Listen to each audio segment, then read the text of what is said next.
여러분, 기독교를 두고 어떤 종교라고 하나요? 기독교를 두고 사랑의 종교라고 하죠. 그죠? 우리 학생들 세계 4대 성인이 누굽니까? 세계 4대 성인. 예수님.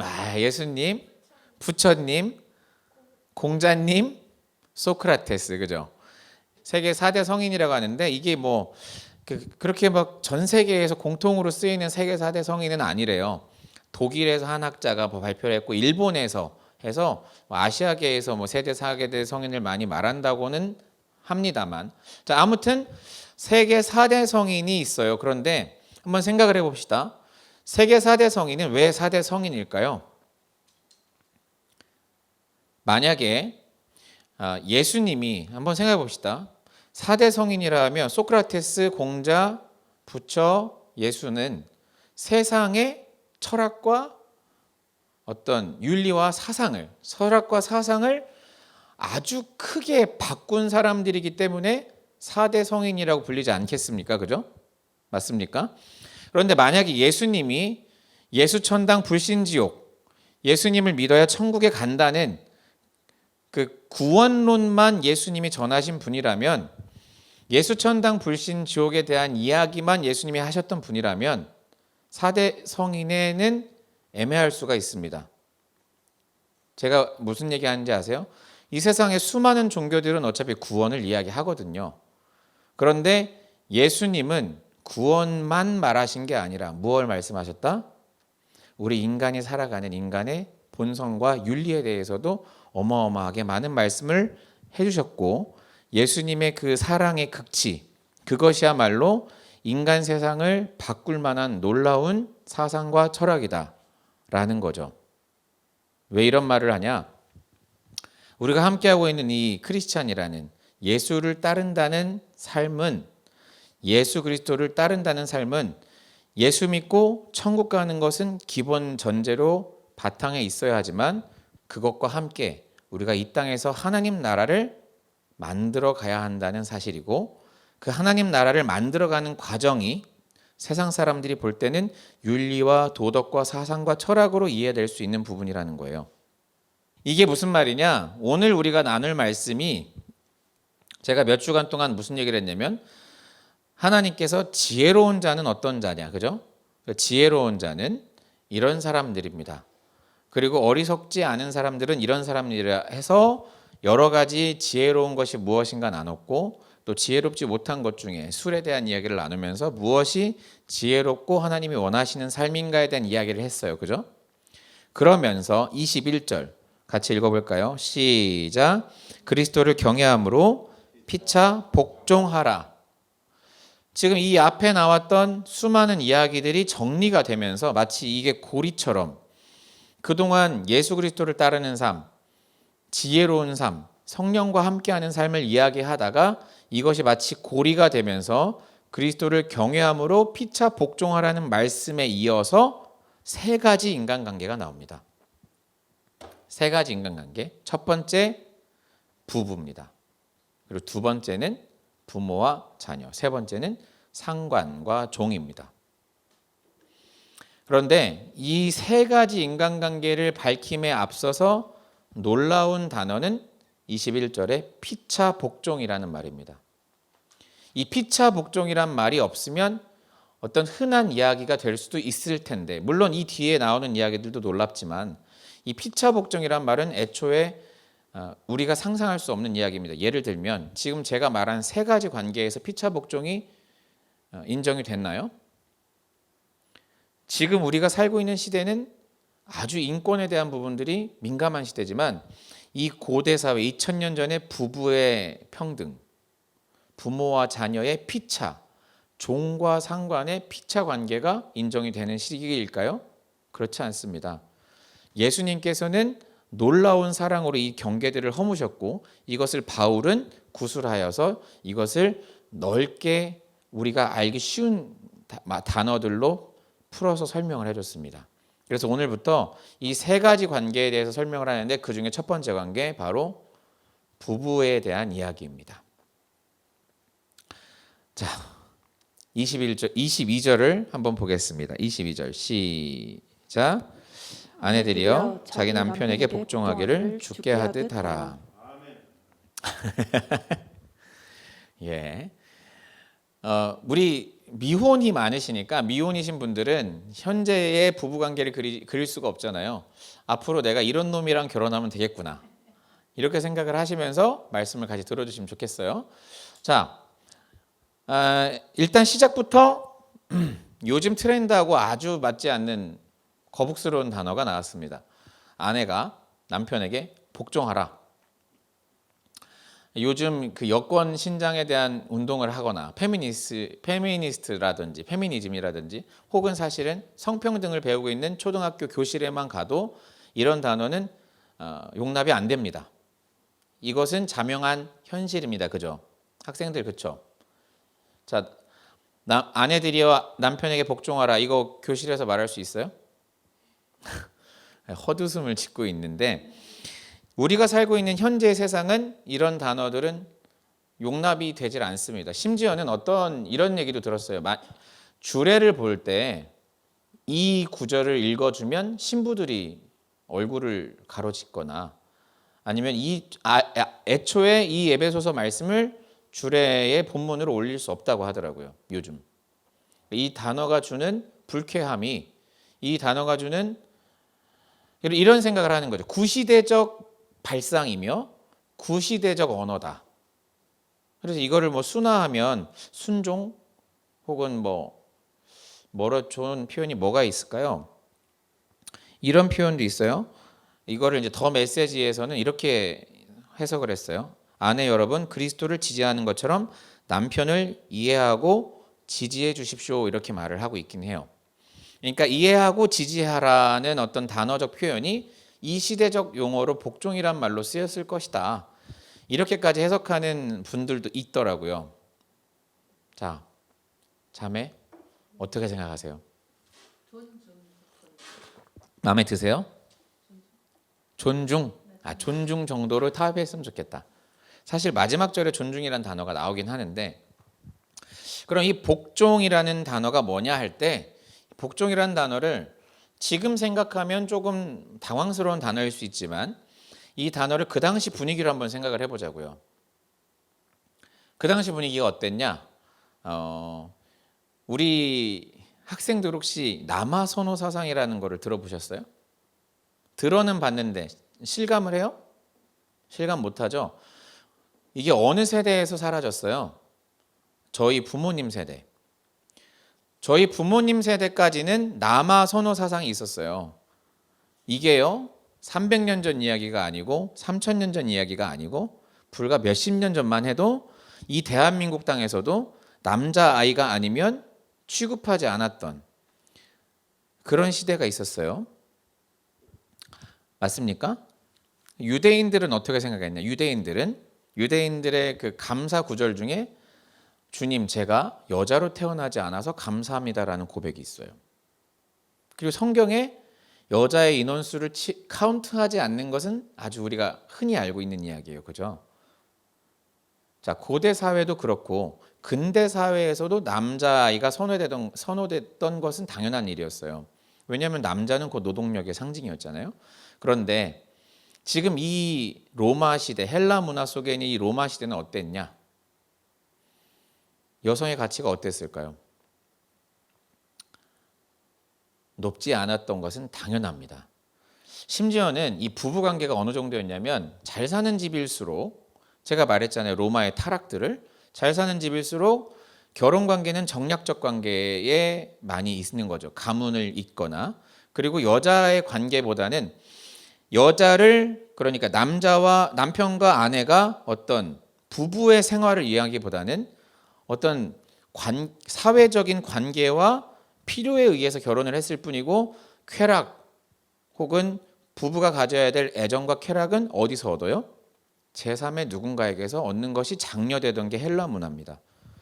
그러면 이런 문화 속에서 여성 평등은 고사하고 여성이 어떤 소유물, 가치, 내가 갖고 있는 재산의 어떤 척도 그래서 어떤 정략적 결혼, 그리고 관계에 의해서 내가 가지고 있는 어떤 재산의 어떤 가치 중 하나로서 여자가 인식되었던 시대에서 이 정도의 발언은 첫 번째로는 사실은 그렇게 무리한 발언은 아니었다. 그래서 복종이란 단어에 너무 얽매일 필요는 없는데 더 놀라운 것은 이 복종이란 단어 뒤에 깔려있는 두 가지 전제입니다. 첫 번째 전제는 뭐냐? 아까 말씀드렸던 피차 복종이란 단어가 먼저 나온다 이거예요. 이것은 그 당시로서는 사실은 상상할 수 없는 이야기죠. 피차 복종이다. 그리고 아내가 먼저 남편에게 복종해야 된다는 이 말이 나오는 이유는 뭘까요? 이것은 하나님의 창조 질서 안에 있죠. 창세기 2장 한번 볼까요? 창세기 2장 18절에 보면 이렇게 말합니다. 여호와 하나님이 이르시되 사람이 혼자 사는 것이 좋지 아니하니 내가 그를 위하여 돕는 배필을 지으리라. 여러분이 지금 살고 있는 이 시대에서 여성의 권위와 뭐 이런 것들을 인정하든 않든 근본적으로 우리는 창세기를 고백할 때 하나님께서 아담을 창조하시고 아담과 함께할 돕는 배필을 허락하셨죠. 이것이 창조의 질서입니다. 그래서 굳이 아니 뭐 남편에게 복종을 해라는 표현보다는 하나님께서는 피차 복종을 하는데 먼저 하나님께서 질서의 하나님이시기 때문에 먼저 남편을 세우고 그리고 아내가 먼저 복종하는 것을 이야기하셨다. 그래도 마음에 안 들어요? 그 정도 이해해 줄 수 있어요? 자, 그것이 먼저 낸 어떤 복종에 대한 이야기가 될 것이고요. 두 번째는 뭐냐면 그럼 복종은 일방적인 복종이냐? 그렇지 않습니다. 남편들이 가져야 할 의무는 조금 더 힘듭니다. 자, 다음 한번 볼까요? 자, 한번 보겠습니다. 25절입니다. 같이 읽어볼까요? 시작. 남편들아 아내 사랑하기를 그리스도께서 교회를 사랑하시고 그 교회를 위하여 자신을 주심같이 하라. 이것이 두 번째 전제입니다. 첫 번째 전제는 뭐라고요? 하나님께서 피차 복종하게 하셨고 그것이 창조 질서에 의해서 아내를 먼저 말했을 뿐이고 두 번째는 뭐예요? 그러면 아내는 무조건적으로 복종을 하느냐? 그게 아니라는 거예요. 어떻게 해요? 남편의 모습이 어떠해야 되냐? 이겁니다. 25절에 나온 이 말씀의 고백은 뭐예요? 그리스도께서 교회를 사랑하셔서 자신을 주심같이 라는 표현이에요. 자, 이건 무슨 말이냐면 남편이 아내를 얼만큼 사랑해야 된대요? 얼만큼 사랑해야 된대요? 죽을 만큼 목숨처럼 사랑해야 된다. 여러분 여자분들 왜 쑥스러워요? 목숨만큼 사랑하는 남편을 만나야 됩니다. 아멘. 근데 결혼하기 전엔 뭔 말을 못해, 그죠? 하고 나서 바뀌는 게 그놈이지. 남자분들 목숨보다 더 사랑하는 그 여자를 만나셔야 됩니다. 이것이 남편의 의무인데요. 여러분 생각해 보세요. 남편의 의무가 여기서 끝나냐? 그렇지 않습니다. 자, 이 복종이란 단어, 아내가 남편을 따를 수밖에 없는 이 남편의 사랑이라는 것은 그냥 교회를 사랑했던 예수님의 사랑 정도가 아니라 보세요. 이제 그 뒤로 갈수록 이 여자분들은 이 복종이란 단어 때문에 이 성경을 안 읽으신대요. 근데 뒤로 갈수록 얼마나 남자에게 무거운 책임이 있는지 보여드릴게요. 자, 뒤로 볼까요? 26절 보세요. 자, 자신을 주심같이 예수님이 그렇게 교회를 사랑한 것처럼 아내를 사랑하는데요. 이는 곧 이게 어떤 사랑이냐? 자, 보세요. 물로 씻어서 말씀으로 깨끗하게 하셔서 거룩하게 하셔서 27절 영광스럽게 하셔서 주름 잡힌 것이나 이런 것들이 없게 거룩하고 흠없게 하셨다. 남편들 저를 보세요. 남편 되실 분. 자, 아내에게 어떻게 한다고요? 아내를 깨끗게 하고 거룩하게 하고 영광스럽게 해서 거룩하고 흠이 없게 내 아내가 그런 삶을 살 수 있도록 내 아내가 그렇게 하나님 앞에 영광 돌릴 수 있도록 사랑하는 것이 남편의 사랑이래요. 자, 남편이 쉬워요? 아내가 쉬워요? 제가 볼 때는 아내가 훨씬 쉽습니다. 그런 남편이라면 복종을 하고도 남죠. 순종하고도 남죠. 그쯤 돼야 복종하라는 거예요. 네, 쉽게 말해서 예수님인 거죠.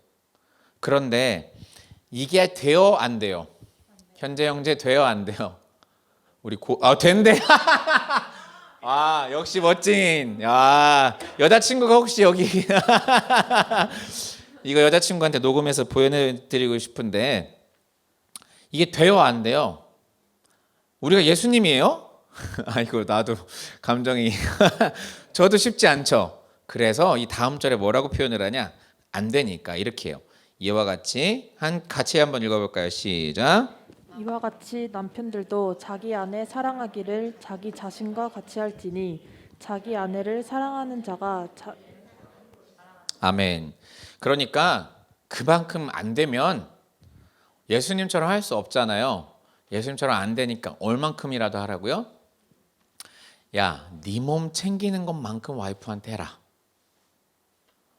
네 몸 아끼는 것만큼만이라도 와이프한테 해봐라 라는 이야기가 친절하게 써 있습니다. 한번 생각해 보세요. 내가 받고 싶고 내가 누리고 싶은 사랑만큼만 내 아내에게 할 수 있다. 그리고 내가 나를 사랑하는 것만큼만 아내에게 해도 그것보다 더 귀한 사랑이 어디 있겠습니까? 아멘. 그만큼이라도 합시다. 아멘. 아멘. 아니 근데 없어서 못 하겠구나. 앞으로 그만큼이라도 하시길 원합니다. 아멘. 네, 그것이 바로 예수님과 교회의 관계를 닮은 남편과 아내의 관계입니다. 근데 여기서 중요한 포인트는 뭐냐면 예수님과 교회의 관계입니다. 그러면 예수님이 교회를 사랑하고 교회는 예수님께 복종해요. 그죠? 이게 남편과 아내의 관계예요. 그러면 이 복종이란 단어에서 실마리가 더 있죠. 어떤 실마리가 더 있어요? 자, 저를 보세요. 그러면 복종은 따라해 봅시다. 복종은 무조건 복종이다. 맞아요? 아니죠. 이게 중요한 포인트입니다. 왜냐? 만약에 무조건적인 복종이라고 하면 우리가 이것과 같은 거예요. 우리가 이단과 사이비 혹은 우리가 잘못된 신앙을 가고 있더라도 그것에 순종하는 것이 옳은 신앙입니까? 아니잖아요. 잘못된 건 과감하게 잘못된 것을 개혁해 나가야 되는 것이 바른 신앙 아닙니까? 그죠? 그것이 그리스도 안에서 예수님이 원하시는 삶, 예수님이 기뻐하시는 교회의 모습, 예수님이 바라시는 교회를 향한 그 모습을 따라서 교회가 걸어가는 것이 예수와 교회의 관계예요. 그런데 마치 교회가 예수님이 뜻이 아닌 것을 행하면서도 그것이 옳은 거라고 생각하면 그게 예수님이 원하시는 길인가요? 아니거든요. 그런 부부관계도 마찬가지죠. 남편의 말씀에 순종하는 삶이라는 것은 그 대전제가 어디 있어야 돼요? 남편이 예수님을 닮아 있는가? 남편이 예수님의 뜻을 이루어 가는가? 이것이 대전제에 포함이 되어 있지 않으면 그 복종이라는 것은 사실 하나님이 원하시는 복종은 아니죠. 역시 머리된 남편에게 복종해야 돼. 여보, 우리 내일 우리 집 앞에 있는 금은방 털러 갈까? 아멘. 순종하겠습니다. 이게 순종이 아니라는 거죠. 여보, 내가 너무 화나는데 우리 같이 그놈 욕할까? 아멘. 같이 욕하십시다. 이게 순종이 아니라는 거죠. 하나님이 원하시는 순종의 대전제는 그리스도께서 교회에 하셨듯이 하나님이 이 땅을 향한 뜻을 같이 이루어가는 것이 남편과 아내가 이 땅에서 만들어갈 하나님의 나라라는 거죠. 아멘. 하나님의 나라는 그렇게 만들어지는 것입니다. 여러분 생각을 해보세요. 교회가 아무리 행복한다 한들 내 가정이 지옥인데 내 삶에서 하나님 나라가 이루어지나요? 그래서 하나님께서는 가장 먼저 가정을 만드시고 가정을 축복하셨고 둘이 한 몸이 되어서 이 땅에서 이루어갈 것이 무엇이에요? 바로 하나님의 나라라는 거죠. 30절 볼까요? 30절 같이 읽어봅시다. 시작. 우리는 그 몸의 이어서 지체이니라. 그러므로 사람이 부모를 떠나 그의 아내와 합하여 그 둘이 한 육체가 될지니. 아멘. 바로 그겁니다. 여러분 우리는 너무나 많은 시간을 통해서 이걸 배웠어요. 뭐예요? 우리는 하나예요. 어떻게요? 그리스도 안에서 한 지체로서. 그러면 부부도 어떻게 하나예요? 마치 교회와 예수님의 관계처럼 하나 되는 거죠. 이것이 놀라운 비밀이죠. 그런데 마치 우리의 삶이 부부의 관계가 그저 남편과 내 관계가 하나님 뜻에 합당하지 않을 때가 많음에도 불구하고 그것이 그저 우리 둘의 화합과 우리 둘의 행복으로 인하여서 즐겁고 그것이 우리 둘이 마음이 합하기 때문에 우리가 하나라고 하는 것은 맞아요? 틀려요? 틀리다는 거예요. 우리가 하나여야 되고 우리가 한 마음이어야 될 것은 언제? 하나님의 뜻을 따라 살 때. 그것이 진정으로 하나님이 기뻐하시는 우리의 삶의 원리인 줄 믿습니다. 아멘. 여러분 혹시 그거 아십니까? 우리 하나님은 이 하나님의 사랑이 얼마나 위대한지 하나님은 자주 본인을 신랑이라 하셨습니다. 아멘. 한번 우리 말씀을 찾아볼까요? 이사야서 54장 5절인데요. 나올 거예요. 한번 볼까요? 같이 읽어볼까요? 시작. 이는 너를 지으신 이가 내 남편이시라. 그의 이름은 만군의 여호와이시며 내 구속자는 이스라엘의 거룩한 이시라. 그는 온 땅의 하나님이라 일컬음을 받으실 것이라. 아멘. 여기 보면은 뭐라 그래요? 우리 하나님이 남편이다. 여러분 이 가정의 관계는요. 가정에서의 이 가정은 하나님 나라의 모델이 되어야 되는 거예요. 이게 얼마나 중요하냐? 가정이 하나님 나라의 모델이 되면 자녀들은 굳이 노력하지 않아도 가정을 통해 하나님 나라를 만납니다. 남편 대신 하나님을 보고 교회 대신 신부를 보는 거예요. 아멘. 여러분 이게 우리 삶에서 자연스럽게 이루어져야 되는 거예요. 그래서 우리 하나님께서는 그분의 우리를 향한 그 놀라운 사랑을 나는 네 남편이야. 내가 네 남편이야. 예레미야 2장 2절에서 이렇게 외쳐요.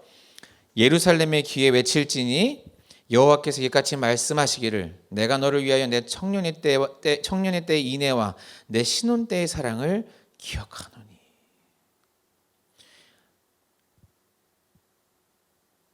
신혼 때 사랑하지 않는 부부가 어디 있습니까? 연애할 때 알콩달콩 두근두근 행복하죠? 근데 신기하게도 결혼한 지 딱 3년만 지나면 모든 커플이 다 벗겨지고 새로운 삶이 시작된다고. 뭐 요즘엔 더 빠르대요, 그죠? 신혼 때 사랑해 보지 않은 그 사랑이 어디 있습니까? 그런데 하나님께서도 가정을 통해 말씀하시고 하나님께서 우리를 통해 말씀하시는 건 뭐예요? 신혼 때의 그 사랑. 너와 나의 첫사랑. 여러분 가정에서 그 사랑이 회복되기를 원합니다. 그런데요, 하나님께서 이 사랑을 말씀하실 때 여기서 그치는 것이 아니라 신혼 때의 사랑처럼 어떻게 해요? 이 가정의 사랑이 모델이 되어서 너와 내 관계가 하나님과의 내 사랑이 그렇게 아름답게 이어지길 원한다. 아멘. 여러분 이 하나님께서 말씀하시는 그 신랑과 신부의 관계를요 예수님도 또 말씀하셨어요. 어디서 말씀하셨어요? 한번 찾아볼까요? 마가복음 2장 19절 같이 볼까요? 시작. 예수께서 그들에게 이르시되 혼인집 손님들이 신랑과 함께 있을 때에 금식할 수 있느냐? 신랑과 함께 있을 동안에는 금식할 수 없느니라. 아멘. 예수님이 이 땅에 오셔서 제자들이랑 있는데 아니 예수님 뭐 이렇게 저 선지자는 뭐 이렇게 뭐 잘 먹고 다녀? 뭐 이렇게 했나 보죠. 그죠? 그런데 예수님께서 뭐라 그래요? 지금 내가 있는 시간이 무엇과 같다? 신랑과 같다. 내가 너희와 함께 있는 게 신랑이 있는 것과 같다. 우리 하나님도 예수님도 이 부부 관계를 통해서 본인의 사랑을 표현하고 있으십니다.